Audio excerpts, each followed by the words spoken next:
Olá a todos, bem-vindos a mais um Café com Journal. Começamos por uma revisão do JACC sobre miocardiopatias induzidas por arritmias, que engloba não apenas as taquicardiomiopatias, mas também as por fibrilação atrial com frequência controlada e por extrasístoles ventriculares.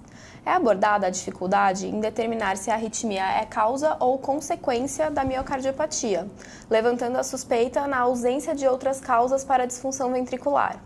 Em geral, a dilatação e disfunção biventricular, de grau leve ou moderado, sem aumento de espessura ou massa miocárdica e sem déficits segmentares. A confirmação do diagnóstico é retrospectiva, com a reversão da cardiopatia de 1 a 3 meses após se eliminar a arritmia.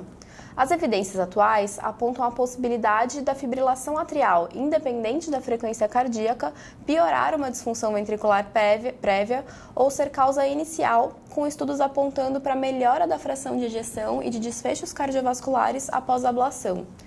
Quanto às extrasístoles ventriculares, o risco de desenvolver miocardiopatia aumenta com densidades maiores que 10%, sendo a causa da disfunção especialmente nos pacientes assintomáticos, mais jovens, sem comorbidades e sem fibrose. Para melhorar o diagnóstico, é recomendado Holter de 7 a 14 dias, uma vez que o Holter de 24 horas identificaria apenas metade dos pacientes com densidade maior que 10%. Tema interessante, que reacende o debate sobre quando ablacionar ou usar antiarrítmicos em pacientes com frequência adequada e mesmo assintomáticos. Bom, mudando de assunto, já falamos aqui no canal sobre a quebra do paradigma do uso da TAV no tratamento da estenose aórtica, mostrando desfechos similares aos da cirurgia convencional, cirurgia cardíaca, em pacientes de baixo risco no segmento de 1 ano. No entanto, duas questões relevantes permanecem sobre essa nova estratégia: a durabilidade da prótese e o risco dos distúrbios de condução após esse procedimento. Nessa última semana, foi publicado num editorial no European Heart Journal que debate sobre as implicações prognósticas, possíveis estratégias de prevenção e monitoramento dos casos novos de bloqueio de ramo esquerdo em pacientes submetidos a TAV.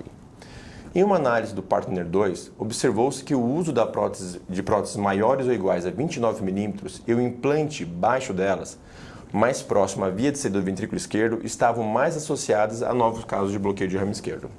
Esses casos se correlacionam com maiores taxas de mortalidade por todas as causas, mortalidade por causas cardiovasculares, rehospitalização e implante de marcapasso em 1 a 2 anos após a alta hospitalar.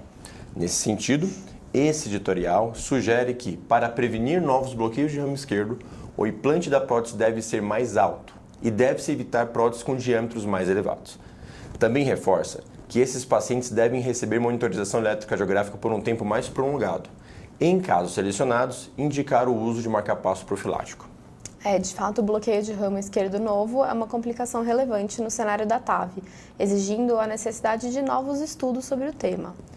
Falando um pouco mais sobre arritmias, sabemos que os pacientes com síndrome do QT longo congênito apresentam anormalidades na repolarização ventricular, o que eleva o risco de morte súbita por arritmias ventriculares, especialmente torsade de Pointes. Como contribuintes, temos algumas classes medicamentosas que sabidamente prolongam o intervalo QT ou levam a torsades. Apesar dos consensos recomendarem como classe 1 que tais drogas sejam evitadas, vemos com frequência o seu uso na prática clínica. Um estudo publicado essa semana avaliou quase 300 pacientes com a síndrome do QT longo e encontrou o dado surpreendente de que ao longo do segmento, com média de 6 anos, 60% receberam drogas com risco aumentado de torsades. As medicações mais comuns foram antibióticos, especialmente macrolídeos, seguido de inibidores de bomba de prótons e antidepressivos como escitalopram. 9 pacientes tiveram arritmias ventriculares, sendo 3 em uso de drogas pró-arritmogênicas. Houve 8 mortes, no geral sendo 4 com uso de tais drogas. Não houve associação significativa, talvez pela baixa taxa de eventos. O estudo não foi desenhado para determinar o risco real de arritmias ou mortalidade, mas nos mostra a necessidade de estar mais atentos à prescrição dos pacientes com síndrome do QT longo congênito. Bom, para finalizar, sabemos que a doença renal crônica está associada a maiores riscos de eventos tromboembólicos e de sangramento, o que torna o tratamento de doenças aterotrombóticas um desafio nesse perfil de pacientes, sobretudo no que se refere ao uso dos novos anticoagulantes orais de ação direta, os quais apresentam, em graus variados, eliminação renal, o que pode alterar o equilíbrio entre eficácia e segurança do tratamento.